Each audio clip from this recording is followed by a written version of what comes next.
आज तीसरा दिन है हादसे के बाद और स्थिति दिखाने के लिए हम आपको बराड़ी पुल घाट पर पहुंचे हैं और वहीं जो बराड़ी का विक्रमशिला सेतु है उसकी भी आपको जानकारी दे दें, उसके इतिहास से जुड़ी जानकारी आपको दे दें कि कब यह पुल बना था, कितनी लंबाई है, कितने दिनों से भागलपुर के विकास की भार को यह ढो रहा था। तस्वीर में आप देखिए, सबसे पहले यह विक्रमशिला सेतु है, वही हिस्सा है जहां पर 34 मीटर का स्पैन जो है पाया संख्या 4 और 5 के बीच का टूटकर गंगा नदी में समा गया था। दूसरी ओर तस्वीर देखिए, 90 के दशक में जो आपको तस्वीरें दिखती थी कि लोग नाव से गंगा पार करते थे, वही तस्वीर आपको नजर आ रही है। बराड़ी घाट पर सैकड़ों लोगों की भीड़ आपको नजर आएगी जो नाव का सहारा लेकर गंगा के इस पार से नवगछिया की ओर जो है वो सफर कर रहे हैं।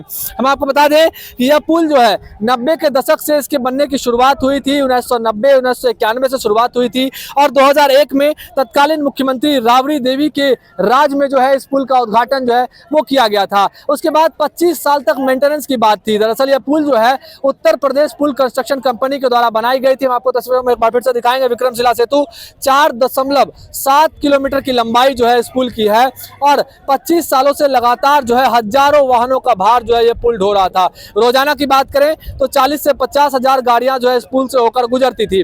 अब जो एक नई बात सामने आ रही है वो ये बात है कि BRO जो बॉर्डर रोड्स ऑर्गेनाइजेशन है उसकी टीम, उसके अधिकारी यहाँ पर पहुंचे हैं। GREF की टीम जो है वो यहाँ पर पहुंची है। इंडियन आर्मी के सहयोग से निरीक्षण जो है वो किया जा रहा है और अब जो यह जानकारी निकलकर सामने आ रही है कि तत्काल प्रभाव से एक हफ्ते के अंदर जो रास्ता है, जो अस्थायी रास्ता कह सकते हैं आप विक्रमशिला सेतु के ऊपर, उसको तैयार करने की जो है योजना जो है बनाई जा रही है। जिसके बाद जो हल्के वाहन है, लाइट मोटर व्हीकल है, उसको चलाने की तैयारी जो है की जाएगी और 3 महीने के बाद जो है पूरी तरह से पुल को दुरुस्त किया जाएगा। अब आप स्पष्ट शब्दों में समझिए, जो टूटा हुआ स्पैन है लगभग 34 से 38 मीटर के बीच का ये स्पैन है जो टूटकर गंगा नदी में समाया था।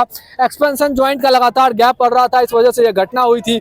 इंजीनियर्स की टीम IIT पटना और दिल्ली की टीम यहाँ पर पहुंची थी। उन्होंने भी पुल के अंदरूनी हिस्से में गहन जांच की थी जिसमें कई सारी खामियां जो है वो पाई गई थी। अब BRO जो है बॉर्डर रोड्स ऑर्गेनाइजेशन है, उन्होंने मोर्चा संभाला है और अब जल्द से जल्द जो है यहाँ पर टूटे हुए हिस्से पर फिलहाल जो है तत्काल प्रभाव से एक मार्ग तैयार करने का प्रयास जो है वो किया जा रहा है। इसको लेकर निरीक्षण जारी है। तकनीकी जानकारी के बाद, तकनीकी जांच के बाद अगर जो है परमिशन दी जाती है तो यहाँ पर वैकल्पिक मार्ग जो है वो तैयार किया जाएगा। तो ये बड़ी खबर है जो 2 से 3 दिनों के अंदर उसे बनाने का समय रखा गया, लेकिन पहले जो है जांच के बाद अनुमति जब मिलेगी उसके बाद जो है बनाने का जो है वो अनुमति दी जाएगी। उसके बाद यहाँ पर काम जो है त्वरित प्रभाव से काम शुरू किया जाएगा ताकि जो भार आपको अभी दिख रहा है यहाँ पर, अगर हम बराड़ी पुल घाट की बात करें, यहाँ पे अस्थायी थाना का निर्माण करवाया गया है। यहाँ पर मुफ्त में मेडिकल की टीम यहाँ पर मौजूद है। साथ ही साथ अलग अलग नाव, जो प्राइवेट नाव है, उसके भी परिचालन यहाँ पर करवाया जा रहा है। साथ ही साथ जिला प्रशासन की ओर से 2 स्टीमर भी चलाई जा रही है जिस पर मुफ्त परिचालन जो है वो यात्री कर पा रहे हैं। लेकिन